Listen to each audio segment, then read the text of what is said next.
Bhuvana TV. స్థానిక దుగ్గిరాల మండలం చింతలపూడి గ్రామంలో గల శ్రీ తిరుపతమ్మ తల్లి దేవస్థానంలో అంకమ్మ తల్లి సన్నిధిలో కార్తీక మాసం సందర్భంగా తెనాలి పట్టణానికి చెందిన ప్రముఖ ఆధ్యాత్మిక సేవకురాలు భక్తి కీర్తనల గాయని శ్రీమతి ఉప్పులూరు శారదా చలపతి ఆధ్వర్యంలో కార్తీక దీపోత్సవం ఘనంగా అత్యంత భక్తి శ్రద్ధలతో నిర్వహించారు.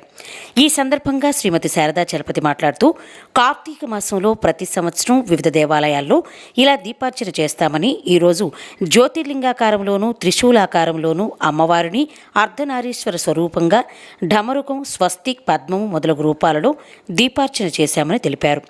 ఈ కార్యక్రమానికి తమకు సహకరించిన దేవస్థాన నిర్వాహకులు సుబ్బారావు, సామ్రాజ్యం దంపతులకు అభినందనలు, ధన్యవాదాలు తెలియజేశారు. కార్యక్రమంలో ఉదయం నుంచి అభిషేకాలు, అర్చనలు నిర్వహించామన్నారు. అనంతరం తీర్థప్రసాదాలు, అన్నప్రసాద వితరణ చేశారు. కార్యక్రమంలో ప్రముఖ హరికథా భాగవతారిణి బెజ్జంకి నాగమణి, సుజాత, పద్మజ, సామ్రాజ్యం, అనేక మంది భక్త బృందం అత్యంత భక్తి శ్రద్ధలతో పాల్గొన్నారు. स्वस्तिर्मानुषेभ्यः ऊर्ध्वं जिगातु भेषजं सेन्नो अस्तु द्विपदे चतुष्पदे ॐ शान्ति शान्ति शान्तिः.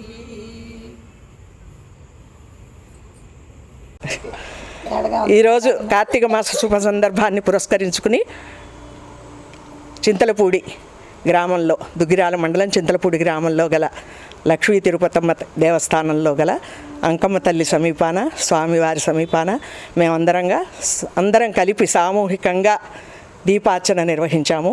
ఈ దీపాల్లో గోవిందనామాలు, శంకు చక్ర ఆకారాలతో విష్ణుమూర్తి స్వరూపంగాను, శివస్వరూపంగా శివలింగాకారము, డమరుకము, త్రిశూలము, నక్షత్రము, స్వస్తిక్కు, అన్ని రకాలుగా అమ్మవారిని, స్వామివారిని మేము అర్ధనారీశ్వర స్వరూపంగాను కలిపి అందరం అర్చన చేసుకున్నాము. దీనికి సహకరించిన ప్రతి ఒక్కరికి కూడా పేరు పేరున ధన్యవాదాలు తెలియజేస్తున్నాం.